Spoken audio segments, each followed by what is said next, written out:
Good morning T V Prasad. Good morning. Good morning. Good morning. Good morning. വടക്കിൽ നിന്ന് നേരെ തെക്കോട്ട് അല്ലേ? വടക്ക് നിന്ന് തെക്കോട്ട്. അതെ, ടി വി പ്രസാദ്, ഈ നേരത്തെ വി എസ് രഞ്ജിത്തിനെ കണ്ടപ്പോൾ ചുറ്റിലും പുറകിൽ ഇരുട്ടായിരുന്നു. ഞങ്ങൾക്ക് എവിടെയാണ് നിൽക്കുന്നതെന്ന് മനസ്സിലായില്ല. അപ്പോൾ ചോദിക്കായിരുന്നു എവിടെയായിരുന്നു എന്നുള്ളത്. ടി വി പ്രസാദ് ഇപ്പോൾ എവിടെയാണ് നിൽക്കുന്നത്? ഞാൻ നിൽക്കുന്നത് നമ്മുടെ തൈക്കാട് ഗസ്റ്റ് ഹൗസ് കേട്ടിട്ടുണ്ടല്ലേ? തൈക്കാട് ഗസ്റ്റ് ഹൗസിന്റെ തൊട്ടിപ്പുറമുള്ള റോഡിലായിരുന്നു. നമ്മൾ സാധാരണ രാജ്ഭവന്റെ പരിസരത്തൊക്കെയാണ് നിൽക്കുക. അവിടെ വലിയ പ്രശ്നം എന്ന് പറയുന്നത് രാജ്ഭവനിൽ ഒരു 6 മണി കഴിയുമ്പോൾ ലൈറ്റ് ഓഫ് ആവും. ഇപ്പോൾ 6 മണി കഴിയുമ്പോൾ നമുക്ക് നേരം പുലരുന്നില്ല. അതുകൊണ്ട് കുറച്ച് ലൈറ്റുള്ള ഭാഗം നോക്കി പിടിച്ചാണ്.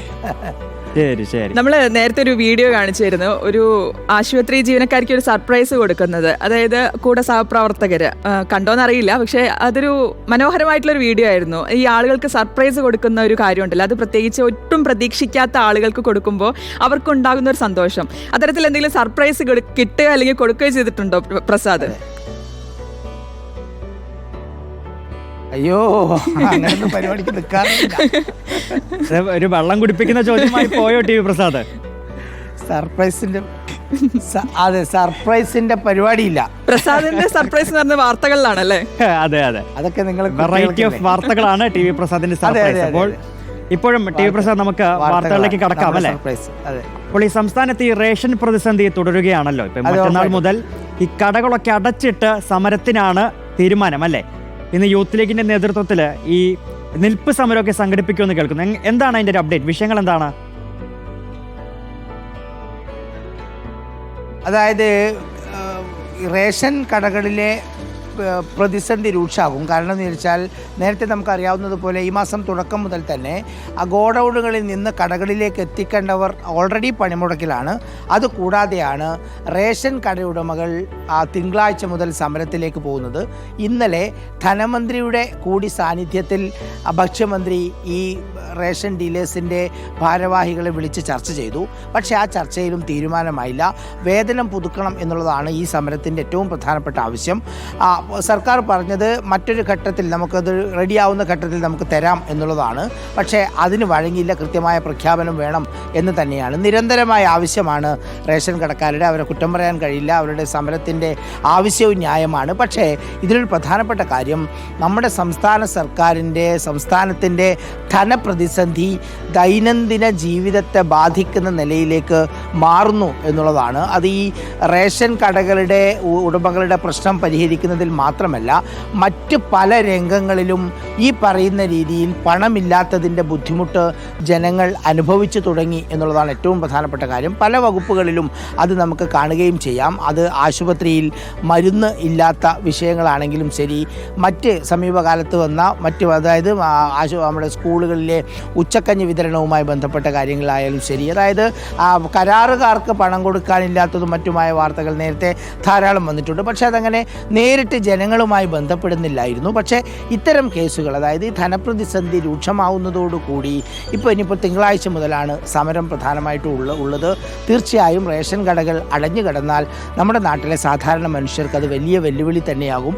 അതിനിടയിലാണ് ഇന്നിപ്പോൾ യൂത്ത് ലീഗിൻ്റെ നേതൃത്വത്തിൽ റേഷൻ കടകൾക്ക് മുന്നിൽ നിൽപ്പ് സമരവുമായി അവർ രംഗത്തെത്തിയിട്ടുള്ളത്. എന്തായാലും ഇനിയിപ്പോൾ തിങ്കളാഴ്ചക്ക് മുമ്പ് ഒരു ചർച്ച ഉണ്ടാകാനുള്ള സാധ്യതയില്ല. എന്തായാലും തിങ്കളാഴ്ച ആ സമരത്തിലേക്ക് തന്നെ പോകും. ബഹുഭൂരിപക്ഷം കടകളും ഈ സമരം നടത്തുന്ന സംഘടനയിൽപ്പെട്ടവരായതുകൊണ്ട് തന്നെ ബഹുഭൂരിപക്ഷം കടകളും അടഞ്ഞു കിടക്കാനാണ് സാധ്യത. അതൊരു വലിയ പ്രതിസന്ധിയിലേക്ക് പോവുകയും ചെയ്യും.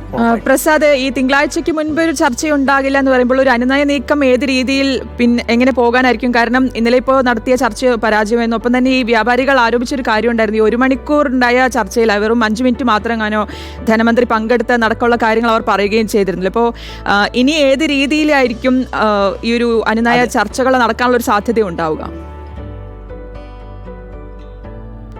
അല്ല, ഇതിൽ നിന്ന് റേഷൻ കടയുടമകൾ ഉന്നയിക്കുന്ന ആവശ്യങ്ങൾ ന്യായമാണെന്ന അഭിപ്രായം സർക്കാരിനുണ്ട്, ഭക്ഷ്യമന്ത്രിക്കുണ്ട്. പക്ഷേ അത് എത്രയും പെട്ടെന്ന് കൊടുക്കാനുള്ള ഒരു സംവിധാനം സർക്കാരിനില്ല എന്നുള്ളത് തന്നെയാണ്. ഞാൻ നേരത്തെ പറഞ്ഞ വിഷയം തന്നെയാണ്. അത് കടുത്ത സാമ്പത്തിക പ്രതിസന്ധി ഉള്ളത് കൊണ്ട് തന്നെയാണ് അത് പരിഹരിക്കാൻ പറ്റാത്തതും.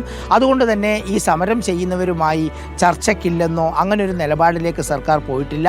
എല്ലാ തലങ്ങളിലും അവരെ പറഞ്ഞു മനസ്സിലാക്കി ഏതെങ്കിലും രീതിയിൽ സമരത്തിൽ നിന്ന് പിന്മാറ്റാനുള്ള ഒരു വലിയ ശ്രമമാണ് സർക്കാരിൻ്റെ ഭാഗത്തു നിന്ന് നടക്കുന്നത്. അനുനയ നീക്കം എല്ലാ ഭാഗത്തും, അത് രാഷ്ട്രീയ പാർട്ടികളുടെ നേതൃത്വത്തിലും എല്ലാം നടക്കുന്നുമുണ്ട്. ഇനിയിപ്പോൾ തിങ്കളാഴ്ചക്ക് മുമ്പ്, ഇനിയിപ്പോൾ നാളെ ഒരു ദിവസം മുമ്പാണ്, ഇന്നും നാളെയും മാത്രമാണ് ബാക്കിയുള്ളത്. അതിനിടയിൽ ഒരു ചർച്ചയ്ക്കുള്ള സാധ്യത കാണുന്നില്ലെങ്കിൽ പോലും മറ്റു തലത്തിൽ, അതായത് ഒന്നിച്ച് ഇരിക്കാതെയുള്ള മറ്റു തരത്തിലുള്ള നീക്കങ്ങൾ സജീവമായി നടത്തുന്നുമുണ്ട്. എന്തായാലും തിങ്കളാഴ്ച സമരമുണ്ടാകുമെന്ന് ഏറെക്കുറെ ഉറപ്പായിട്ടുണ്ട്. അതിനു മുമ്പ് പിൻവലിക്കാനുള്ളൊരു സാധ്യതയും കാണുന്നില്ല. പക്ഷേ തിങ്കളാഴ്ച തുടങ്ങിയാൽ തന്നെ അത് അത്രയും പെട്ടെന്ന് തീർക്കാനുള്ള സംവിധാനം സർക്കാർ തലത്തിൽ തന്നെ ഉണ്ടാകും. അതിൻ്റെ ഇടപെടലിലേക്കാണ് പോകുന്നത് എന്നുള്ളതാണ് മനസ്സിലാകുന്നത്. ഓക്കെ, വ്യക്തമാണ്. മറ്റൊന്ന്, ഈ സിനിമാ മേഖലയിലെ പരാതികൾ കേൾക്കാനും പരിഹാരം കാണാനും ഒക്കെ ആയിട്ട് പ്രത്യേക ട്രൈബ്യൂണൽ വേണമെന്നതിൻ്റെ ഒരു സാധ്യത കൂടി സർക്കാർ പരിശോധിക്കാൻ ഒരുങ്ങുകയാണല്ലേ? അതെ, ഉറപ്പായിട്ടും. നമുക്കറിയാവുന്നതുപോലെ ഹേമ കമ്മിറ്റി റിപ്പോർട്ട് സർക്കാരിന് സമർപ്പിച്ചിട്ട് 5 വർഷം കഴിഞ്ഞു. ഈ 5 വർഷത്തിനിടയിൽ സർക്കാർ ഒന്നും ചെയ്തില്ല. ഈ ഹേമ കമ്മിറ്റി റിപ്പോർട്ട് പുറത്തു വന്നതിന് ശേഷമാണ് ചില നടപടികളിലേക്ക് കടക്കാൻ ശ്രമിക്കുന്നത്. എല്ലാ സ്ഥാപനങ്ങളിലും ഇൻറ്റേർണൽ കമ്മിറ്റികൾ വേണം. സ്ത്രീകൾക്കെതിരായി ഉണ്ടാകുന്ന ആക്രമണങ്ങൾ, പരാതികളൊക്കെ പറയുന്നതിന് ഇൻറ്റേർണൽ കമ്മിറ്റികൾ വേണം എന്ന നിയമം തന്നെ നിലവിലുണ്ട്. പക്ഷേ അത് സിനിമാ മേഖലയിൽ പ്രായോഗികമല്ല എന്നുള്ളതായിരുന്നു ഹേമ കമ്മിറ്റിയുടെ നിർദ്ദേശം. അതിന് പകരം ജില്ലാ ജഡ്ജിയുടെ അധികാരമുള്ള ഒരു ട്രിബ്യൂണൽ ഉണ്ടാകണം. ആ ട്രൈബ്യൂണലിൽ പരാതി കൊടുക്കാൻ കഴിയണം, അവർക്ക് തീരുമാനമെടുക്കാൻ കഴിയണം. അത് ഹൈക്കോടതി ഡിവിഷൻ ബെഞ്ച് മാത്രമേ അതിനെ ചോദ്യം ചെയ്യാൻ പാടുള്ളൂ. അതുകൊണ്ട് പൂർണ്ണമായി അധികാരമുള്ള ഒരു ട്രൈബ്യൂണൽ ഉണ്ടാകണം എന്ന നിർദ്ദേശം, അത് നടപ്പിലാക്കാൻ ആലോചിക്കുന്നതിനെക്കുറിച്ചാണ് വിവിധ ഡിപ്പാർട്ട്മെൻറ്റുകളിലെ ചുമതലയുള്ള ഉദ്യോഗസ്ഥരുടെ നേതൃത്വത്തിൽ ഇപ്പോൾ കേസ് അന്വേഷിക്കുന്ന ടീമിലുള്ള അജിത ബീഗം കൂടി ഉൾപ്പെട്ട ഒരു സമിതിയെ അതിനുവേണ്ടി നിയോഗിച്ചിരിക്കുന്നത്. ഈ മാസം 27-നകം റിപ്പോർട്ട് കൊടുക്കാനാണ് അവർക്ക് നിർദ്ദേശം കൊടുത്തിരിക്കുന്നത്. അങ്ങനെയെങ്കിൽ ഒരുപക്ഷെ ഈ ബജറ്റിൽ അത് സംബന്ധിച്ചുള്ള പ്രഖ്യാപനം ഉണ്ടാകാനുള്ള സാധ്യതയുമുണ്ട്. ഈ 5 വർഷക്കാലം ഒന്നും മിണ്ടാതിരുന്നിട്ടാണ് ഏറ്റവും അവസാനം ഇപ്പോൾ ട്രൈബ്യൂണൽ എന്ന് പറയുന്ന കാര്യത്തിനെക്കുറിച്ച് പഠിക്കുന്നതിന് വേണ്ടി ഒരു സമിതി ഉണ്ടാക്കുന്നത് എന്നുള്ളതാണ്. ഒരുപക്ഷെ 27-നുള്ളിൽ റിപ്പോർട്ട് കിട്ടിയതിന് ശേഷം ഈ ബജറ്റിൽ ഒരുപക്ഷെ അത് വരാനുള്ള സാധ്യതയുമുണ്ട്. ഹേമ കമ്മിറ്റിയിൽ ഒരു കാര്യങ്ങളും ഇതുവരെ നടപ്പിലാക്കിയില്ല എന്നുള്ളതാണ്. എന്താണോ ഹേമ കമ്മിറ്റി രൂപീകരിക്കുന്ന സമയത്ത് സിനിമാ മേഖലയിൽ ഉണ്ടായത്, കഴിഞ്ഞ ദിവസം സാന്ദ്ര തോമസ് പറഞ്ഞതുപോലെ ആ സിനിമാ മേഖല ഹേമ കമ്മിറ്റിക്ക് ശേഷം കൂടുതൽ മോശമാകുന്ന നിലയിലേക്കാണ് കാര്യങ്ങൾ വന്നത്. അതായത് പരാതി പറയുന്നവരെ പോലും അവരുടെ തൊഴിൽ മേഖലയിൽ നിന്ന് ഒഴിവാക്കാനുള്ള പവർ ഗ്രൂപ്പിൻ്റെ ഉൾപ്പെടെയുള്ള നീക്കങ്ങളാണ് കഴിഞ്ഞ ദിവസങ്ങളിൽ നമ്മളെല്ലാവരും കണ്ടത്. എന്തായാലും ട്രൈബ്യൂണൽ രൂപീകരിക്കാനുള്ള സാധ്യതയെക്കുറിച്ച് അന്വേഷിക്കാനുള്ള ഒരു സമിതി വന്നു എന്നുള്ളത് സ്വാഗതാർഹം തന്നെയാണ്. യെസ്, അതുപോലെ ടി വി പ്രസാദ്, ഹൈക്കോടതി ഈ റോഡ് കയ്യേറി ഉള്ള ഈ സ്റ്റേജ് കെട്ടലുകൾക്കും ആഘോഷങ്ങൾക്കും ഒക്കെ എതിരെ കൂടുതൽ കണ്ണുരുട്ടുകയാണല്ലോ അല്ലേ? ഇപ്പോൾ എനിക്ക് തോന്നുന്നു ഈ റോഡ് തടസ്സപ്പെടുത്തിയുള്ള ഈ ഘോഷയാത്രകൾക്ക് അവ അനുവദിക്കരുതെന്ന് DGP ജില്ലാ പോലീസ് മേധാവികൾക്ക് നിർദ്ദേശം നൽകിയിട്ടുണ്ടല്ലേ ടി വി പ്രസാദ്? അതെ, അതൊരു പ്രധാനപ്പെട്ട കാര്യം തന്നെയാണ്. നമുക്കറിയാവുന്നതുപോലെ സമീപകാലത്ത് ഹൈക്കോടതിയുടെ നേതൃത്വത്തിൽ പലവിധ ഇടപെടലുകളും ഉണ്ടാകുന്നുണ്ട്. അതിലേറ്റവും പ്രധാനപ്പെട്ട നമ്മൾ ഫ്ലക്സുമായി ബന്ധപ്പെട്ട് നമ്മൾ കണ്ടു. അതുകൂടാതെ ഈ റോഡ് തടസ്സപ്പെടുത്തി യാത്രകൾ ഇപ്പോൾ പ്രധാനമായും ഉത്സവ സീസണാണ്. ഇത് രാഷ്ട്രീയ പാർട്ടിയുടെ മാത്രം കാര്യമല്ല, വിവിധ മതസംഘടനകളുടെയും അല്ലെങ്കിൽ ഉത്സവാഘോഷം, ക്ഷേത്രം, അമ്പലം, പള്ളി എല്ലാവരും ചേർന്ന് റോഡിലേക്ക് അങ്ങാണ് ഇറങ്ങുന്നത്. ആ റോഡ് പൂർണ്ണമായി തടസ്സപ്പെടുത്തിക്കൊണ്ടുള്ള ഒരു ഘോഷയാത്ര അത് അനുവദിക്കാൻ പാടില്ല എന്ന നിർദ്ദേശം ഹൈക്കോടതിയിൽ ഓൾറെഡി ഉള്ളതാണ്, ഉത്തരവുള്ളതാണ്. അത് കർശനമായി നടപ്പിലാക്കണം എന്ന നിർദ്ദേശമാണ് ജില്ലാ പോലീസ് മേധാവിക്ക് DGP നൽകിയിരിക്കുന്നത്. അതോടൊപ്പം തന്നെ സ്റ്റേജ് കെട്ടിയുള്ള റോഡിൽ സ്റ്റേജ് കെട്ടിയുള്ള പരിപാടികൾ അത് അനുവദിക്കാൻ പാടില്ല, അത് തടസ്സപ്പെടുത്തേണ്ടതുണ്ട്, അതിനെതിരെ കർശനമായ നടപടിയെടുക്കേണ്ടതുണ്ട് എന്നാണ് ജില്ലാ പോലീസ് മേധാവികൾക്ക് DGP കൊടുത്ത നിർദ്ദേശം. എന്തായാലും ഇത്തരം കാര്യങ്ങളിൽ ഹൈക്കോടതി കൂടുതൽ ശ്രദ്ധ ചെലുത്തുന്നു എന്നുള്ളതുകൊണ്ട് അത് പണിയാകാൻ പോകുന്നത് പോലീസിന് തന്നെയാണ്. അതുകൊണ്ട് തന്നെ ജില്ലാ പോലീസ് മേധാവികൾക്ക് നിർദ്ദേശം കൊടുക്കുകയാണ് DGP. അത് എത്രത്തോളം കൃത്യമായി പ്രായോഗികമാകും എന്ന കാര്യം അറിയില്ല.